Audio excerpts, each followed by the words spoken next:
Gurave Gaurachandraya Radhikaya Tadalaye Krishnaya Krishna Bhaktaya Tarabhaktaya Namo Namaha. I'm first of all offering millions and millions of Dandavat pranams unto the lotus feet of my most beloved Gurudev, Nitya Lila Pravishta Almastotara Sarashishi Srila Bhaktivedanta Narayan Goswami Maharaj. I'm offering the same millions and millions of times unto the lotus feet of our most beloved Nitya Lila Pravishta Almastotara Sarashishi Srila Bhaktivedanta Swami, Srila Prabhupada, and all our Rupanuga Guru Vargya, and all the Vaishnava and Vaishnavi devotees of the Lord. Dandavat pranams. So now we've come to the fourth day of our Kartik Vrat, and it's the third day of our Parikrama.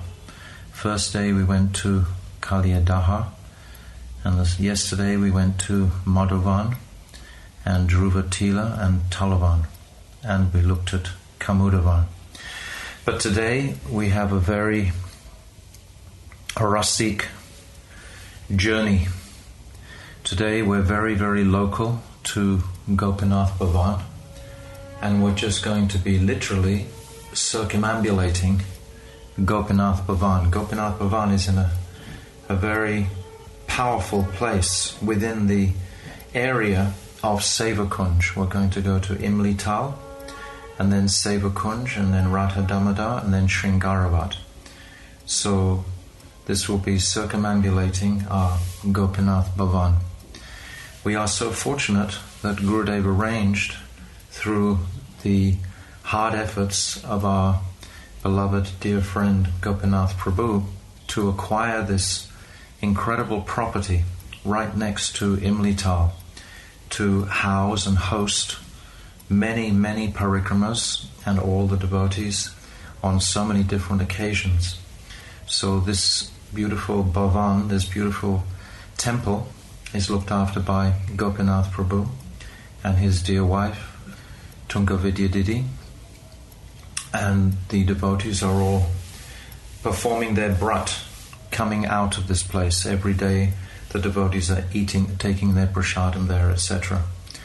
So we're very fortunate to have such an amazing facility available. Just at this moment, our dear Gopinath Prabhu, he's not very well, so perhaps some of you want to include him in your prayers. He's staying there in Gopinath Bhavan. So they've been building that place for more than 20 years practically, and it's a wonderful facility that Gurudev has arranged for his soft Westerners to take refuge in. So today we're leaving after prasadam, after breakfast, because it's only a very short walk, but the places that we're going to visit are perhaps the most rasik out of all the different places that we go to. So we're going to start in Imlitala, which is right next to our Gopinath Bhavan. We literally come out of the door of our Gopinath Bhavan and we take the very first left, and then we're in the beautiful small temple of Imlitala. In the courtyard of this temple we'll see a beautiful tree which is guarded by a nice fence, and Gurudev explains that this tree is the original jiva that was there thousands of years ago when Krishna performed his pastimes here. So then we come inside the temple and we see the beautiful deities, Radha Gopinath deities are there, and then we're going to hear some very beautiful katha about Sachinandan Gaurahari and Krishna and their connection. So 5,000 years ago, when Sri Radha, they were performing the Rasa Lila close by at Vamsivat, and Sri Radha became aware that Krishna was dancing with all the other gopis. And at that point, she came into Man, because of course all the gopis have manifested from Sri Radha. They are all her Kaya Vyuha. So Sri Radha, there's a certain position that she has to hold. She is the queen of the rasa, and if that's not fully acknowledged, then the rasa itself is not complete. So Sri Radha was witnessing that the other gopis were feeling that they were all the most Sobhagavati, they were the most fortunate, and some pride came in their hearts because Krishna was appearing to dance with every single gopi. It's described by some acharyas that Krishna expands into the Rasa Leela pastimes to dance with all the gopis, but Srila Gurudev follows the teaching that Srila Vishwanath Chakravarti Thakur gave, that if Krishna expanded during the Rasa Leela, then that would be an Aishwarya exhibition.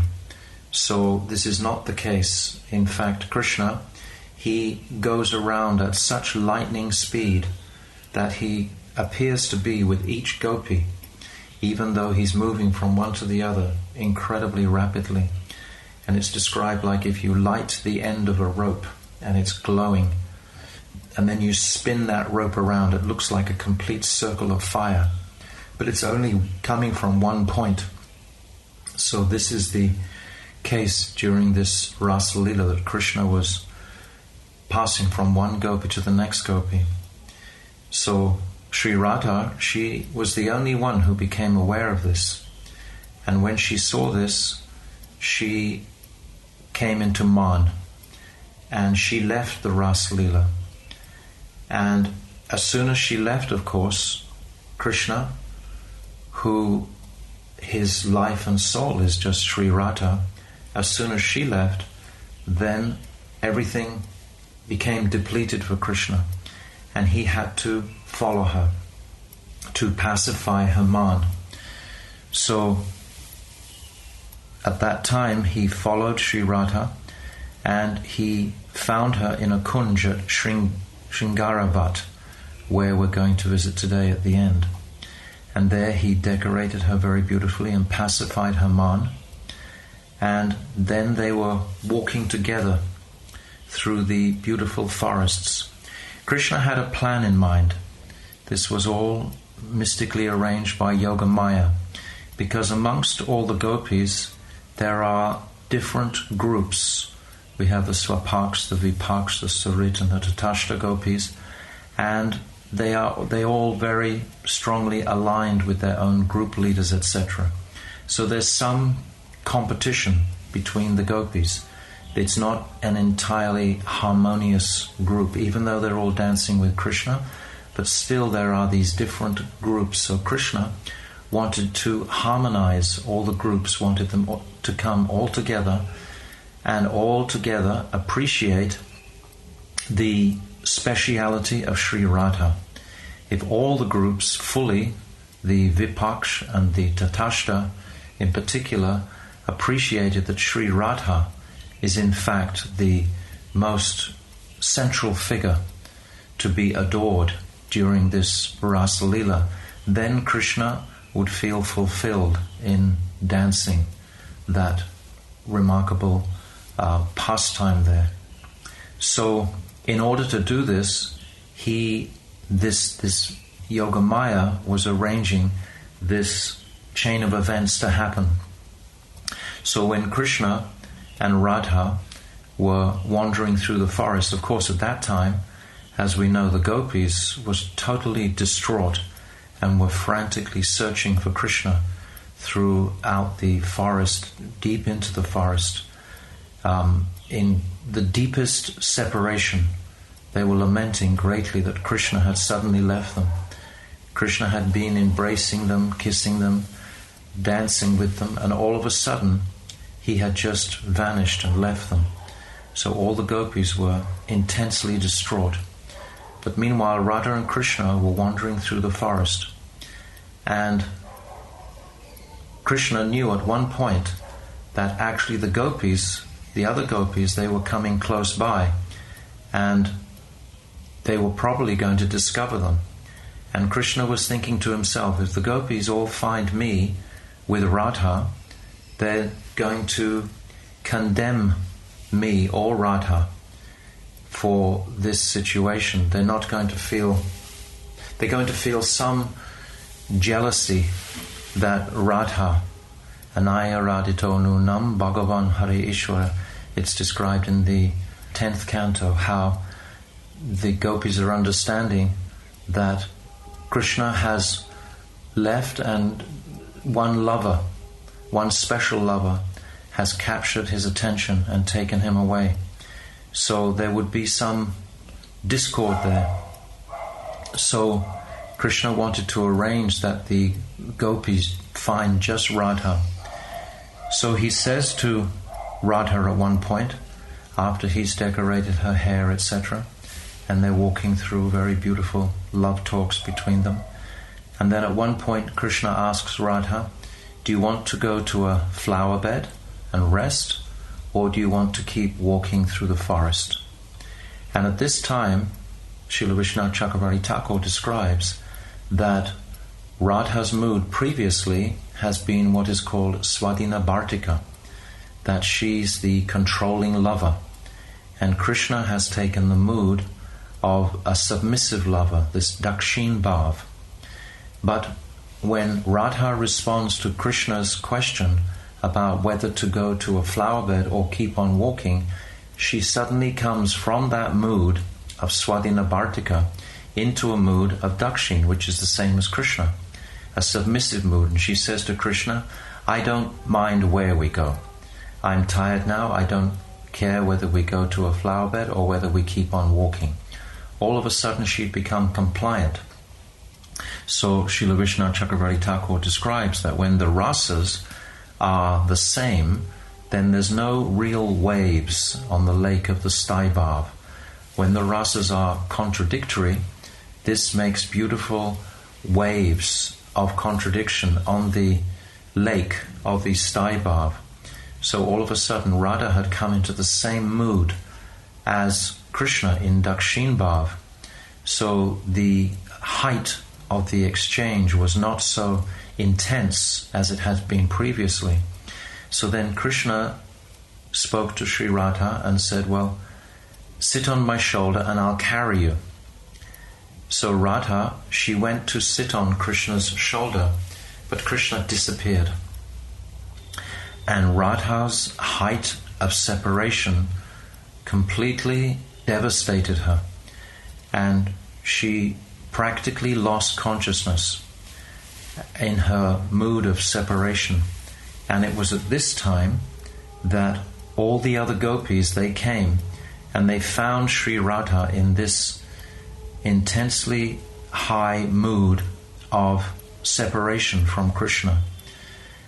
And then all the other gopis, including Chandravali, etc., were able to appreciate the height of Radha's love for Krishna, because they had all been feeling intense separation from Krishna also. But when they witnessed Radha's moods and bhavs of separation, they realized that their separation was quite inferior to Radha's. So then they were all able to fully worship Radha. Even Chandravali, her heart was melting when she saw Radharani's condition. And she also could honor Radha in a correct way. This is what Krishna wanted. He wanted all the different parties to be reconciled and to honor Sri Radha. Then the Ras Leela could be performed beautifully to his full satisfaction. But in the meantime, Krishna, after leaving Radha, he came to this place, this beautiful tree, this high, massive, beautiful Imlitala, and he sat underneath this Imlitala. And of course Krishna himself was feeling intense separation from Sri Radha. And in the intensity of his separation, he turned a golden hue, a golden color, a beautiful golden color. And this is like the first instance, the origin of his manifestation as Sri Chaitanya Mahaprabhu. Because Radharani was so much in his heart at that time that he took on her golden complexion. So he becomes a golden form like that at this time at Imlitala. So at Imlitala, we always remember Sachinandan Gaurahari, who is of course Sri Krishna himself. Radha Krishna Pranaya Vikritiya Hladini Shaktiya Asmat Ekatmanav Api Puri Beda Abeda Gatocha. That Radha Bhav Duti Suvalitam Nomi Krishna Swarupam. That Krishna is in fact completely non-different. Krishna and Mahaprabhu are the same entirely. This verse is saying that Radha and Krishna are one, Ekatmanav. They have become one. So this is what we are remembering at Imlitala, how Krishna was feeling such intense separation for Radha and became this beautiful golden color, which he manifests, of course, as Sachinandana Gaurahari. Krishna's pastimes in Vrindavan are not complete. This is why he manifests again as Chaitanya Mahaprabhu, so that he can fulfill his three desires of tasting the sweetness and speciality that Radha appreciates by receiving the sweetness of Krishna's love. This was a higher mood than Krishna himself could take. So Krishna is meditating in Imlitala on Radha, and these moods, these intense moods of separation, are bringing to his heart this desire that he wants to taste the love that Sri Radha is experiencing by receiving the sweetness of his love, of Krishna's love.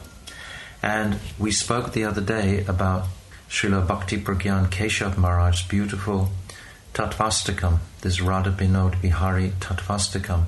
And in the first verse, this Radha Chinta Niveshanam Yasya Kantya Vilopita Sri Krishna Charanam Vande Radha Lingita Vigraham. We remember this verse when we come to Imlitala. This verse is meaning that I worship the lotus feet of that form of Sri Krishna, who by being absorbed in anxious thought of Srimati Radharani has assumed her golden feature.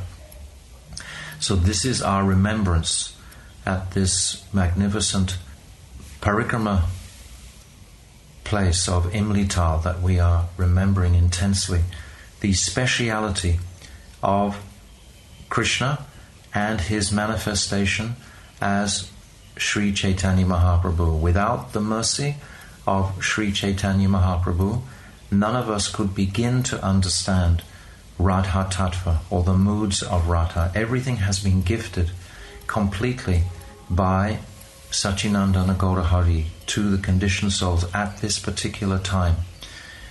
So Krishna, he stayed there in intense separation, and Radharani, she was pacified a little bit by her sakis, etc. And then eventually, after the gopis had wandered around still searching for Krishna, because now Radharani joined all the other gopis searching for Krishna, and then they sing their beautiful Gopi Geet, and then at the end of the Gopi Geet, then Krishna's heart has been touched, and again he returns to the gopis, and then the Rasa Leela pastime that begins in earnest. But this place of Imlitala is very special for the devotees to remember. When Mahaprabhu was traveling in Vrindavan, he would come to Imlitala every day in the form of Mahaprabhu, and he would remember these pastimes with Radha and Krishna. He is Krishna, but he would remember these beautiful pastimes of the Rasa Leela at that time.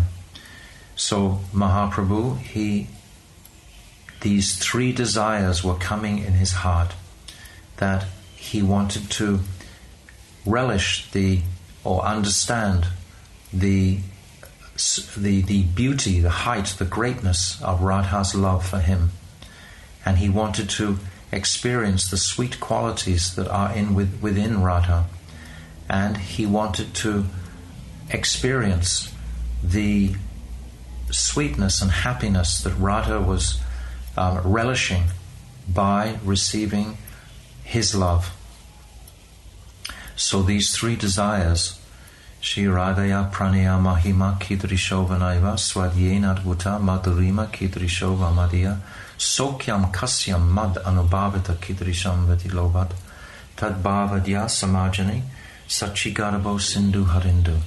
These three desires are in the 6th verse of Adi Lila, and these three desires, they make up the personality of Mahaprabhu. They bring out why he has come at this particular time, to taste the speciality that Radha only experiences from tasting Krishna's love.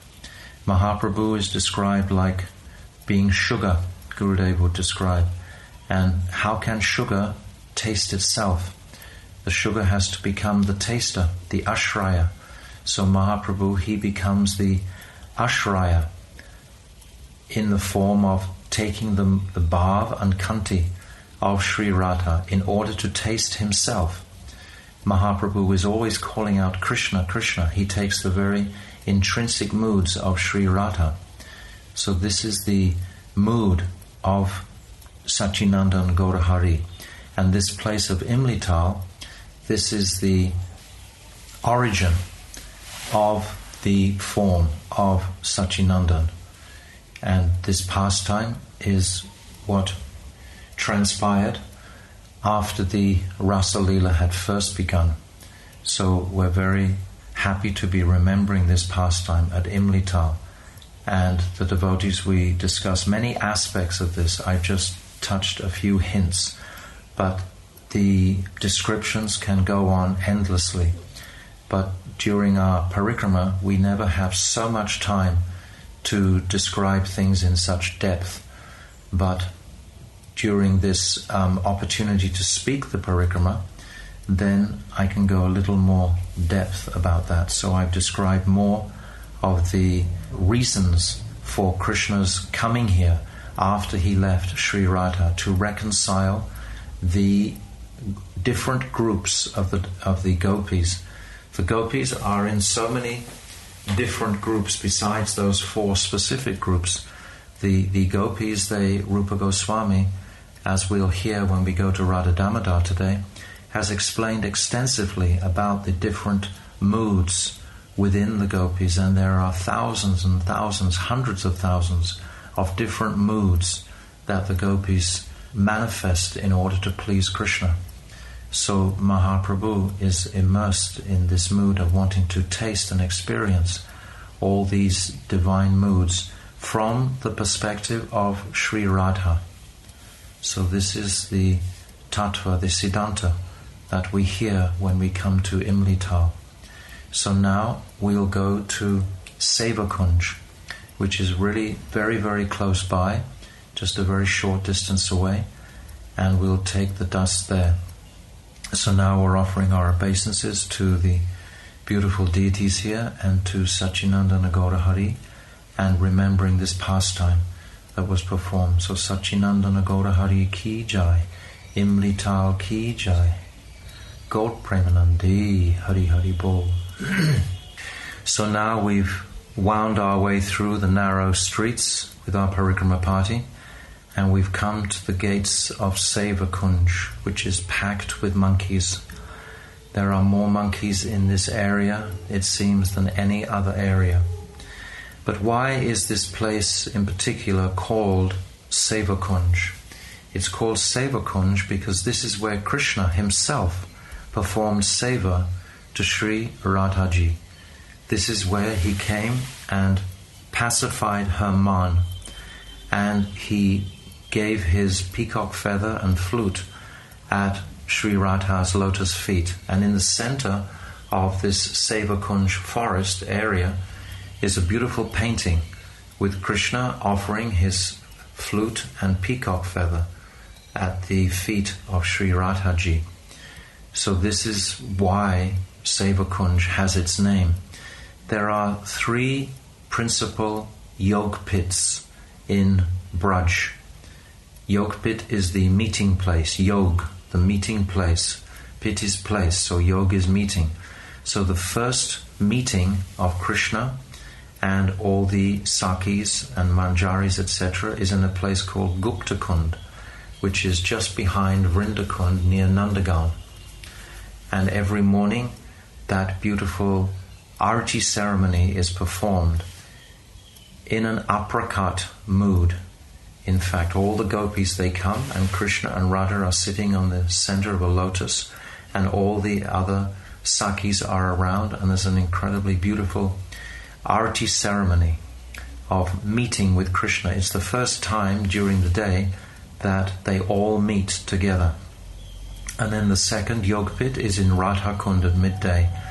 This is when all the Sakis and the Manjaris and Krishna, they all meet together there at Radha Kund. And the third meeting place is here in Seva-kunja. So this is what we're going to hear the glories of now. This Seva-kunja area where the Ras Leela was also performed, but more prominently were these special pastimes between Radha and Krishna, between Krishna making his submission to Radha. These are the pastimes that are performed here. Gurudev describes that this is the heart of Vrindavan, and without appreciating this heart of Vrindavan, then we haven't really captured the spirit of Vrindavan itself. So Krishna is always anxious to perform seva to his beloved, and his beloved is always anxious to perform seva to Krishna. So this beautiful exchange is constantly flowing between the two divine lovers. And all of the Sakis and the Manjaris, they are serving this highest love. And Krishna is finding great satisfaction in such company of exalted gopis. They have their individual moods, and Krishna reciprocates with those beautiful moods in the all very unique and very particular, like Lalita Devi is described as pragalbhata. She has this bold, strong mood, and she's always serving the divine couple with this special mood. Vishaka has a more compliant mood, and Tungavidya is there, Champakalata, Chitra, Sudevi, Rangadevi, Indulekha, all the Astasakis are there in Seva-kunja, serving Krishna and Radha, serving this divine love, this mood of seva vritti. This is creating the sweetness and the anand that Krishna wants. Krishna wants the highest happiness to appreciate, and of course Sri Radha. This is the perverted material reflection that we also experience in this world. We are seeking some type of happiness to satisfy the soul, but it's been misguided, and we're looking at the perverted reflection of the reality. But when we come to places like Seva-kunja and we become aware of the speciality of the pastimes performed here between Radha and Krishna and the Sakis, then it can purify that tendency to seek enjoyment in any other place except by contemplation on these beautiful pastimes. And it's described by our acharyas, the different types of moods and bhavs that the Sakis and Krishna exchange with one another. How there are many moods sometimes coming simultaneously. These different moods, they come from the core of the heart, and they are exhibited in a mood of bhav, is witnessed. The bhavs are seen by each other, and they're relishing these deepest, most profound sense of affection towards each other. So in Seva-kunja, Krishna also has the opportunity to perform service to Lalita Devi, who becomes very thirsty during the ras there that's been performed. And at that time he manifests with his flute a beautiful kund that we can see right in the center of Seva-kunja. This Lalita Kund is right in the center. So the devotees are having parikrama. We can walk right around the edge of Seva-kunja now. They've made a monkey container, a wire fence, so that we can walk around without being disturbed by the monkeys too much. It's described that this place has such a powerful atmosphere that no one can ever stay there overnight. Even the monkeys, somehow or other, they all leave every night. Every night, Seva-kunja, deep in the night from about 11 or 12, is completely deserted. No one stays there. And there's historic accounts of people trying to stay there during that time, and their bodies have been found in the morning. They've actually died, or they've gone mad. So this is the potency of this stali where we've come today. And there are innumerable, so many millions of pastimes between Radha and Krishna that are so delightfully performed here. There's 4 pathways leading into Seva-kunja. There's Dan Gully, Man Gully, Prem Gully, and Kunja Gully. So these 4 gullies are leading into Seva-kunja, and they each have their specialities about them. Man Gully, when Radha is in Man, and Dan Gully, when Krishna approaches the gopis to try and tax them, and then Prema Gully, where their prem is manifesting very strongly, and then Kunja Gully, where they're coming to this kunja of Seva-kunja. So Srila Gurudev, he glorified this Seva-kunja very beautifully with the painting that our Shamrani Didi has gifted to us. And this is we see in this painting how Krishna has his flute at Radha's lotus feet. The Gaudiyas, they always wanted that Sri Radha is in the superior position, that Sri Radha is always the winner of any competition, and that Krishna is searching for Radha. When the Gaudiyas are contemplating that it's Krishna who is searching for Radha, then the close manjaris of Sri Radha are very much satisfied by appreciating that mood of Krishna, is hungry to come to Radha rather than Radha is searching for Krishna. So in this mood, the Gaudiyas like to hear these moods that Krishna is searching. So there's so many different types of heroines that are exhibited in their meetings, in their different meetings, that just create such beautiful diversity. The Utkantika and the Kalahatrika and the Swadhina Bhartika particularly. Even Srila Bhaktisiddhanta Saraswati, he writes about these beautiful truths too.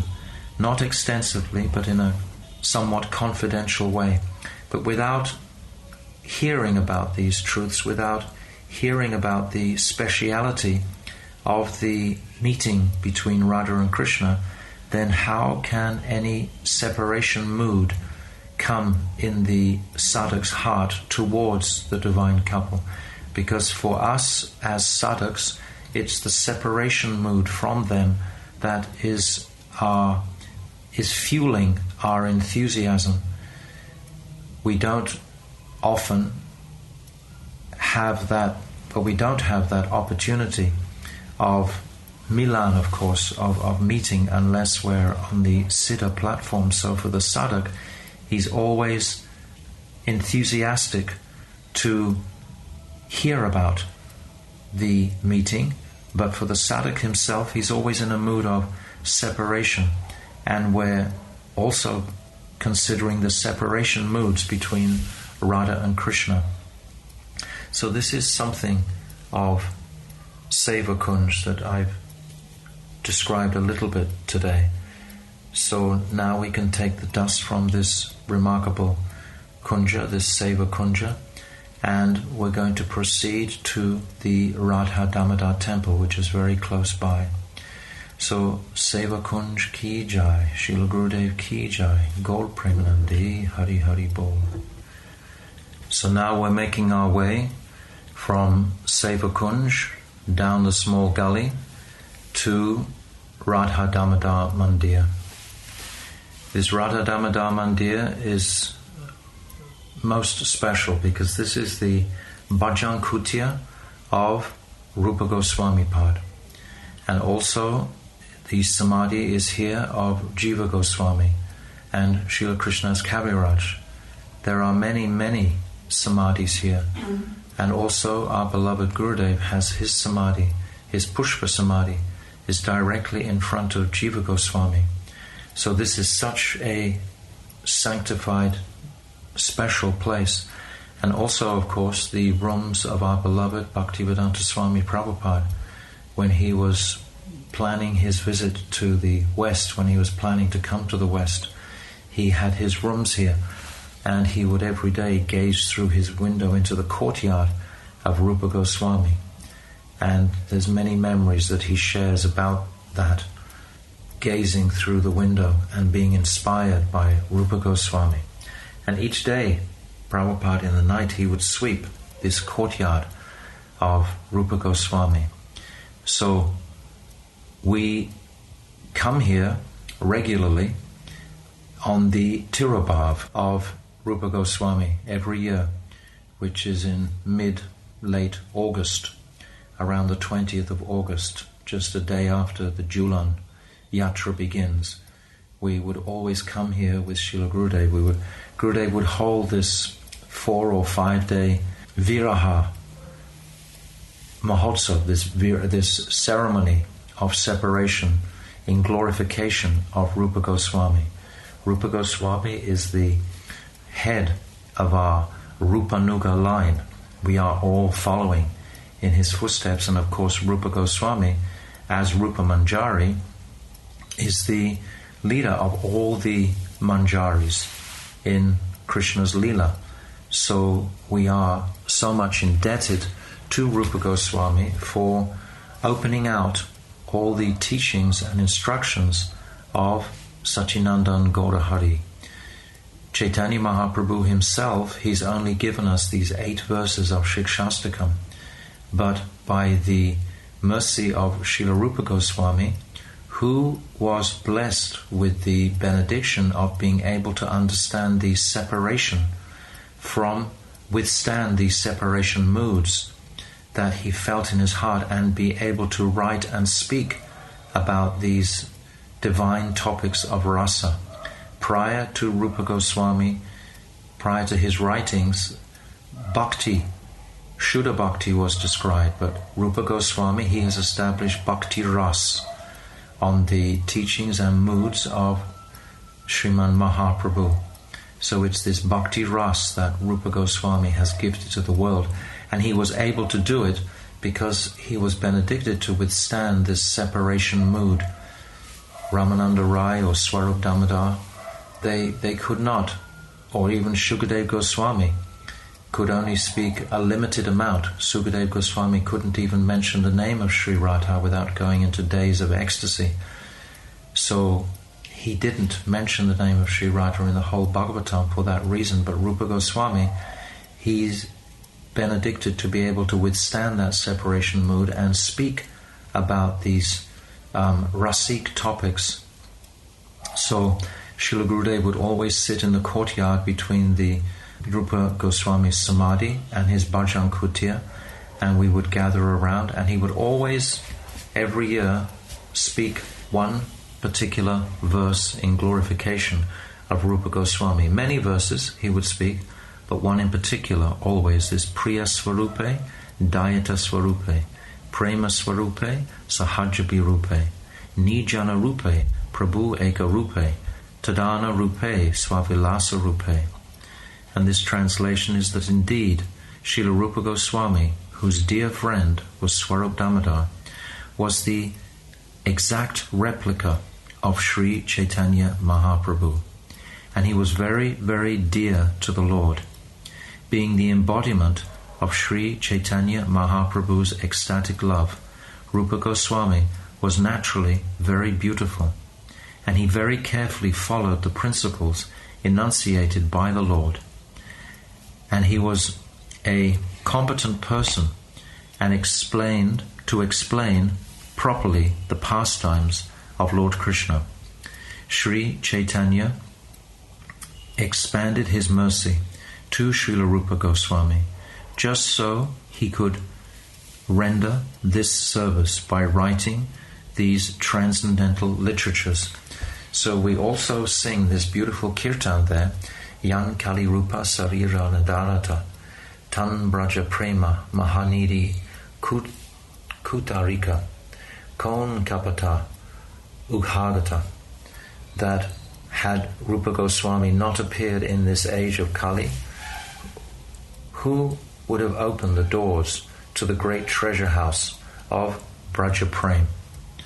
So Rupa Goswami, we are so much indebted to. He's given us this Bhakti Rasamrita Sindhu, and he's given us this Ujjvala Nilamani, which is the second part of that Bhakti Rasamrita Sindhu. And he's given us Vidagdha Madhav, the beautiful pastimes between Krishna in Vrindavan, and he's given us Lalita Madhav, the beautiful pastimes of Krishna in Dwarka. Also, he's given us Upadeshamrita, the path in which to follow to attain this goal. Rupa Goswami is the Acharya of Abhideya Tattva. His brother Sanatan is the Sambandha Acharya, Sambandha Gyan Acharya. Rupa Goswami is the Abhideya, the means to attain this transcendental vision and connection, relationship with Sri Radha and Krishna. And he's also given us the Lagu Bhavaktamrita, the Stavamali, Dhanakedi Kamuda pastimes, Radha Krishna Ganadesh Deepika, this Uddhava Sandesh, so many remarkable Rasik scriptures he's given us to encourage the devotee to focus on Vrindavan, to enter these pastimes of Vrindavan in his heart and meditation. He's written in the Upadeshamrita in the 8th verse, Tannama Rupa Charita Di Sukirtano Smitya Kramana Rasana Manasidyoja Tishtem Braje Tanuragi Janugami. He's saying to follow in the footsteps of the Brijbasis. This is the goal of the Gaudiya Vaishnavas. We are Rupanugas, we are following Sri Rupa Goswami. And he has given us the entire spectrum of the structure, practically, of Rasa Tattva. Step by step by step, he's defined it, and he's given us all the terminologies. What is Anubhav? What is Sattvika Bhav? What is Sthai Bhav? What is Vibhav? What is the Samagri, the mixing of all these bhavs? So he's given us all of this very, very clearly in the Bhakti Rasamrita Sindhu and also in the Ujjvala Nilamani. And he's given us so many steps along the way to access this. He's described what is bhakti in this Anyabilasita Shunyam verse that Gurudev would always have us speak at every single festival he ever performed. What is Uttam Bhakti? What is that pure devotion to Sri Radha and Krishna? And then what is the Sadhya, this Kriti Sadhya Bhavet Sadhya Bhav, Sa Sadhana Bida? These clear indications, step by step. And then what is Prem? Shuddha Sattva Visheshatma, Prem Suryavam Samya Bhak, Ruchi Bischita Mrishnu, Ashu Bhav Uchyate. These verses are stepping stones into the transcendental palace of Ras. So he's also given, as I said previously, this Upadeshamrita, showing us how to become qualified to enter there. We have this first verse of Upadeshamrita, Vacho Vegam, Manasa Krodha Vegam, to control the senses, the mind, the genitals, the stomach, etc. And the second verse, Atyahara prayasyascha, to control our lower material natures of greed, etc., trying to accumulate more objects than necessary, and disrespecting devotees. So he's given us the roadmap completely to the last verses of Upadeshamrita, where he's carrying us directly into Radha-Kund.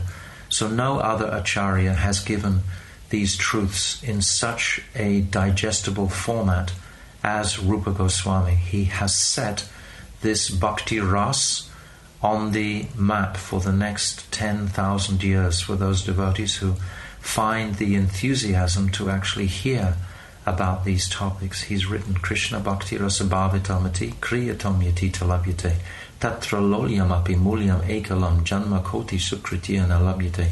That if we hear where these topics are being discussed, we should run there very quickly. With this greed, this Lolyam Api Mulyam, this greed is the current, it is the ingredient to enter Rasa Tattva, Rasa Lila. And certainly for devotees, when we're spending so many years practicing the tenets of Vaidhi Bhakti, which are so important, which have to be there externally, then we're realizing to some little degree, we're hearing the teachings of not being the body, Bhagavad Gita, etc. But after some time, some juice has to be there, and the juice is going to come from our immersion in these Rasa Tattva topics that Srila Bhaktivinoda Thakur has also given us in the last 14 chapters of Jivadharma, which are taken completely in reference to this Bhakti Rasamrita Sindhu. And the Bhakti Rasamrita Sindhu Bindu, of course, is written by Srila Vishwanath Chakravarti Thakur, who has been described by the Acharyas as the reincarnation of Rupa Goswami. Srila Vishwanath Chakravarti Thakur, he opened out even further these truths about Rasa Tattva. Without coming to this platform, then how is our devotion really going to grow and be flourishing? Without the juice of this Raskatha, of hearing about the intimate relationship between Radha and Krishna, how will we ever be able to serve that relationship between Radha and Krishna, this Swabhakti Shriyam? Rupa Goswami has written this verse, Anapita Chirim Chirat Karuna Bhartinokulo Samaravaitam Unnata Ujvala Rasam Swabhakti Shriyam.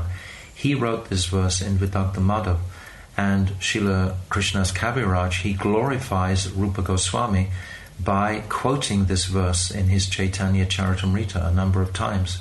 So this is in honor of Rupa Goswami. All the acharyas are understanding that Rupa Goswami, he is the fountainhead of all these truths, and Jiva Goswami was his foremost follower, his nephew, of course, physically, but also his follower who codified all these books after Rupa Goswami had left this world. After Rupa Goswami had left this world, he had gifted this beautiful Radha-Damodara Murti to Jiva Goswami. This Radha-Damodara Murti manifested from the hands of Rupa Goswami directly, and he gave to Jiva Goswami. And when all the other Goswamis had left, Jiva Goswami was the only presiding one with all these truths, and he is described as being the Mahant at that time in Radha-Damodara. And Radha-Damodara was the center for all the Gaudiya Vaishnavas to hear these Harikathas, and Jiva Goswami was the most qualified person to collect and write and fulfill the desires of his beloved Rupa Goswami and of course Sachinandana Gaura Hari, and put this truth into the world, put these truths of Rasa Tattva into the world. So when we come to this Radha-Damodara temple, and many of the devotees who stay and live in Vrindavan, every single day they visit this Radha-Damodara temple and do the parikrama. It's described, if you do a parikrama of the Radha-Damodara deities and Rupa Goswami's samadhi, then it's described, if you do it 4 times, it's non-different to circumambulating Giriraj Govardhan, because on the altar here there is the large impression, or the shalagram, that was gifted to Sanatana Goswami by Krishna in his very old age, when Sanatana Goswami became elderly and was still attempting to circumambulate Govardhan every day. Then Krishna, he came and he said, "Oh, no need to tax your body further and do this parikrama every day. I'm giving you this shalagram, this Govardhan Shila, and it has my footprint impressed into it. It has my flute impression, and it has the impression of a calf hoof print is there." So this beautiful Govardhan Shila is on the altar at Radha-Damodara. So if we circumambulate that 4 times, that's non-different to doing a Govardhan parikrama. So then Sanatana Goswami would do that. But in this courtyard, because of the potency of so many samadhis, the samadhis are crowded at the back. There are so many samadhis. The samadhi of Jayadev Goswami is also there. So many potents. Pramod Puri Maharaj, he has a samadhi there. And Srila Bhaktisiddhanta Saraswati, Srila Bhaktivedanta Vamana Maharaj, his samadhi is also there. His Pushpa samadhi. So there are so many potent personalities residing in this very small area of the Radha-Damodara compound. And we see it's being looked after nicely by the present Goswamis, and they're constantly developing it and putting up monkey cage and so on to try and make it a comfortable place for the devotees to hear the glorious recitations of Radha and Krishna. But for most of us Westerners, it's the remembrance of Srila Bhaktivedanta Swami Prabhupada, where he performed his bhajan and began his commentary on Srimad Bhagavad Gita in this place. And we go there and we can take darshan of his rooms, which are still being maintained by the ISKCON Society, Prabhupada Society, very nicely. There's his kitchen and there's his bedroom where he stayed. For a number of years he remained there, immersed in his meditation on his Divine Master, Srila Bhaktisiddhanta Saraswati, and the mission that he'd been charged with to carry this confidential philosophy, this knowledge of devotion. He'd been asked by Srila Bhaktisiddhanta Saraswati to carry this to the Western countries. So in his genius, he was able to bring it down to a level where even meat eaters could understand these precepts in a very simple way, that they would actually take up the process and begin purifying the contamination of their material consciousnesses.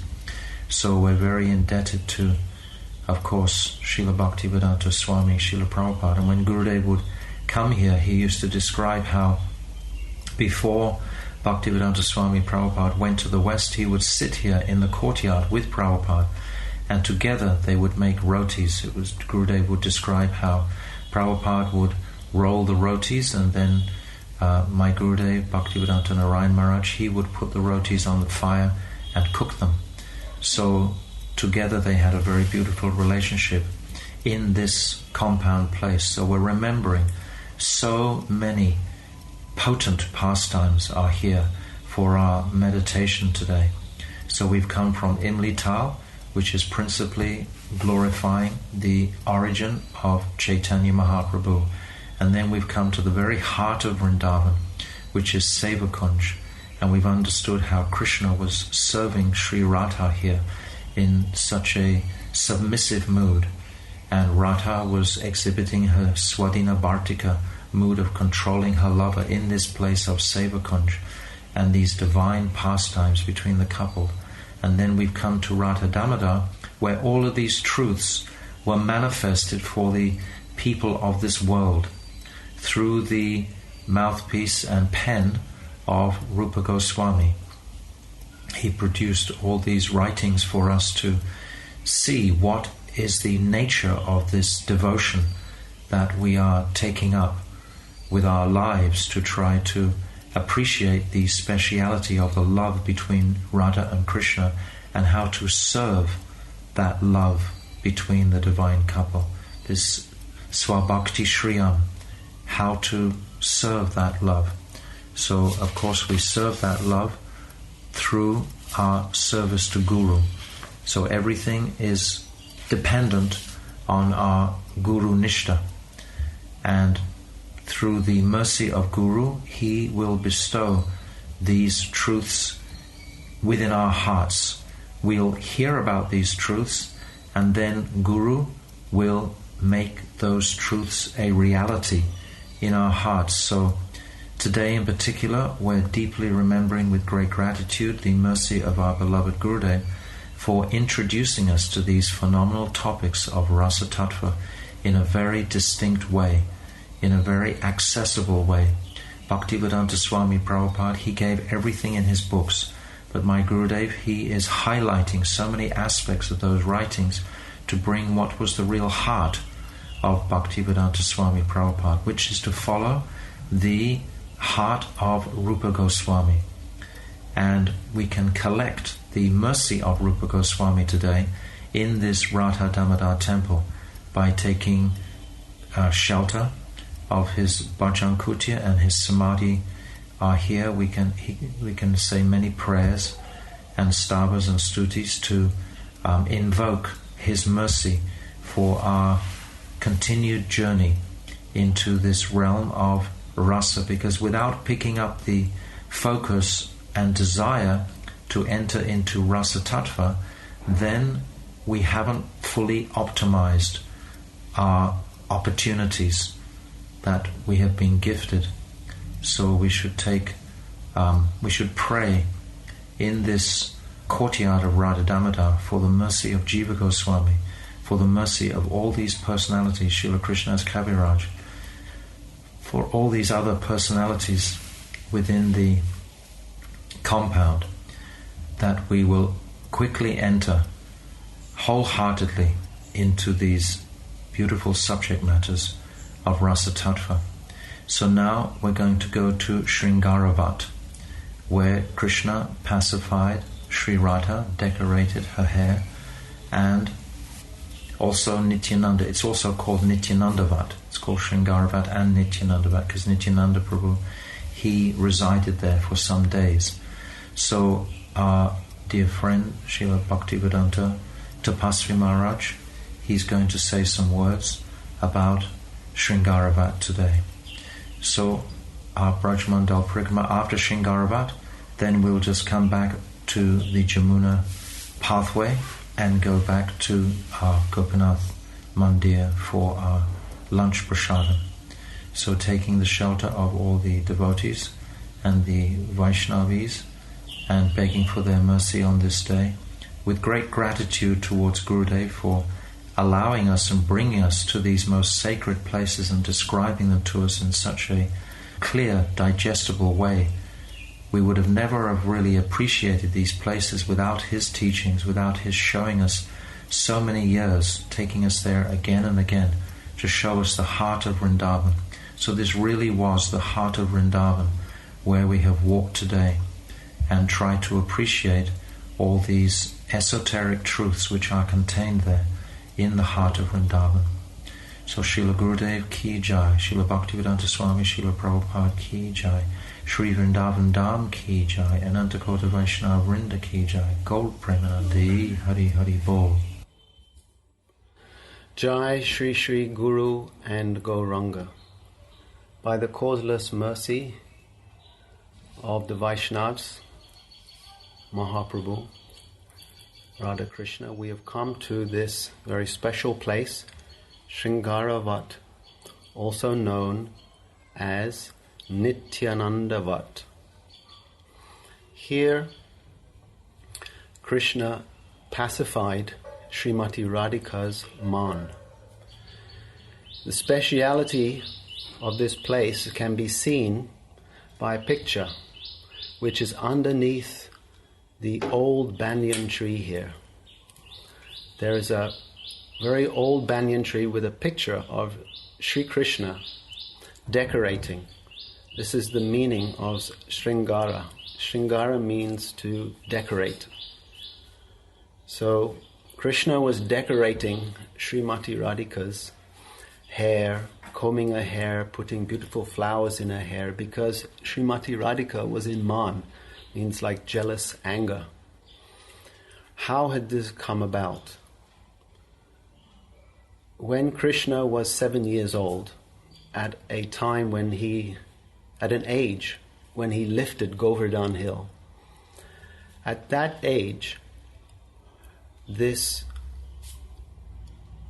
Katyayani Vrat that the younger gopis were performing was taking place at the end of this month, means the end of Kartik.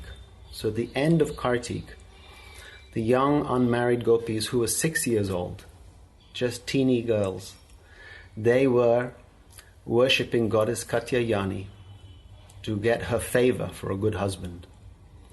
And Sri Krishna promised them that in 1 year's time that he would fulfill all their desires. So 1 year later, Krishna, he performed the rasa dance. He called all the gopis. He played his flute in the middle of the night. And he called all the gopis, so many different varieties, types of gopis.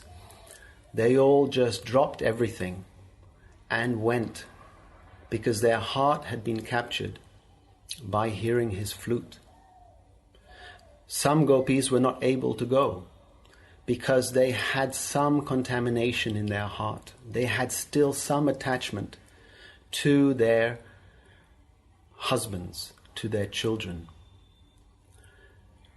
And others who had had the association of the Nitya Siddha, means the eternally perfect gopis, their bhav, their rati was at such intense level that they just gave everything up without any hesitation and went to the call of Krishna's flute.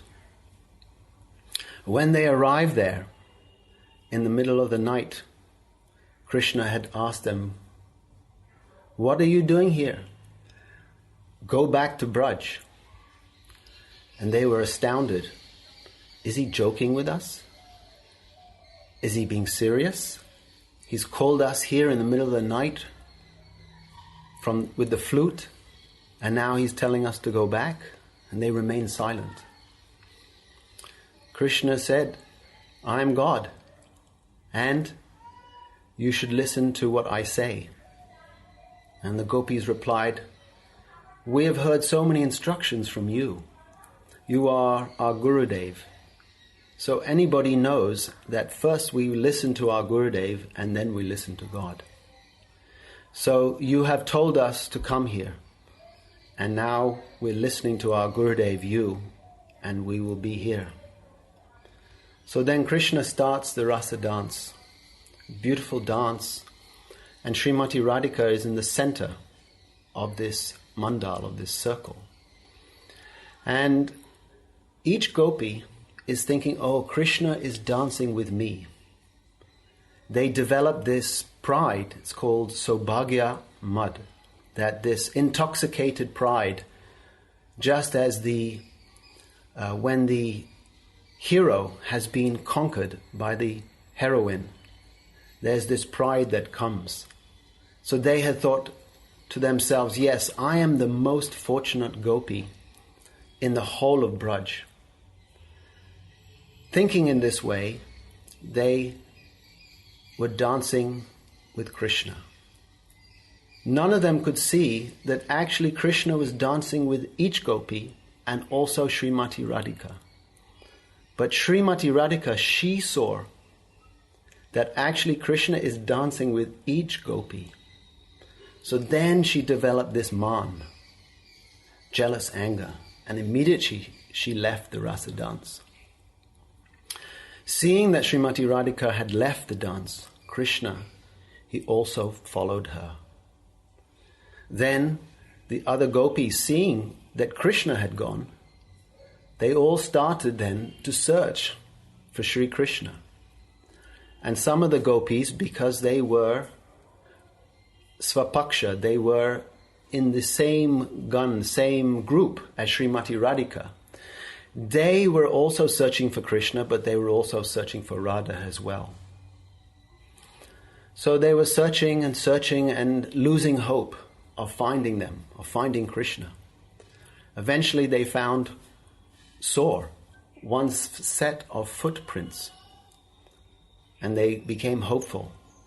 And then a few steps forward, they saw two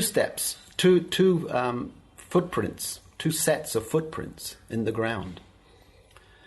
And the gopis thought, oh, this is Krishna's footprint, and this is another gopi's footprint. That gopi is so fortunate.